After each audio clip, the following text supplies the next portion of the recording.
Hi guys, আমাদের এখানটা হবে বলে সেই জন্য দাদা ফোন করে বললো। আর দাদারা চলে গিয়েছে ওখানটা পিকনিকের জায়গা। আমরা জল নিয়ে যাব ওই জায়গাটা, ওই সামনের জায়গাটা পিকনিকের জায়গা চলে এসছে। এই জায়গাটা পিকনিক করা হবে, এই জঙ্গলের মধ্যে পিকনিক করা হবে। এই বড় জঙ্গল, আমাদের পাড়ার মধ্যে জঙ্গলটা, এই জঙ্গল পাশে গ্রামের পাশে জঙ্গলে, এই জঙ্গলে। আর এই জঙ্গলের মধ্যে কাঠ খুঁজতে এসছি। এই ঘর আছে, এই জঙ্গলের মধ্যে ঘরটা আছে, ঘরের মধ্যে কাঠ আছে, সেই কাঠগুলো গুছিয়ে নিয়ে যাওয়া হবে। যার মতো কাঠ খুঁজতে গিয়েছে, আমরা এই ঘর থেকে কাঠ খুলে নিয়ে যাওয়া হবে। কাঠ খোলা আরম্ভ করে দিয়েছে, এক জায়গায় গুছিয়ে নিয়ে যাওয়া হবে। আর এই হচ্ছে সব কাঠ গুছিয়ে নিয়েছি আমরা। পিকনিকের জায়গায় কাঠ নিয়ে সব চলে এসছে, আর সবাই ও নিয়ে চলে এসছে। এই হচ্ছে টোটাল কাঠ হয়েছে, সবাই কাঠে হয়ে যাবে বললো শহীদ কাঠ। সেই জন্য মহিলা মাইলি কাটা আরম্ভ করে দেওয়া হয়েছে। আলু কাটা, পেঁয়াজ কাটা, সবকিছু কাটা আরম্ভ করে মহিলা মাইলি কাটা আরম্ভ করে দেওয়া হয়েছে। এদিকে ভাইগুলো মাংসগুলো ধুইতে, মাছ ভাজা আরম্ভ করে দিয়েছে। এদিকে উড়ুন জ্বালিয়ে রান্না করছে। আমি এদিকে পাশে জঙ্গলে ঘুরতে এসেছি। এদিকে আমাদের পিকনিকের আইটেমটা বলা যাবে, মাছের ঝাল হবে, মাংস হবে, মিষ্টি হবে, এইসব হবে পিকনিকে। তোমরা যদি খেতে যাও চলে আসো। আর এদিকে মাংস করা আরম্ভ করে দিয়ে, জঙ্গলটা আমাদের পাড়াই থেকে কিছুটা দূরে,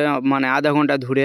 জঙ্গলটা মাছের ঝাল হয়ে গিয়েছে, এদিকে মাংস কষা আরম্ভ হয়ে গিয়েছে। ভিডিওটা এখানটায় শেষ করলাম।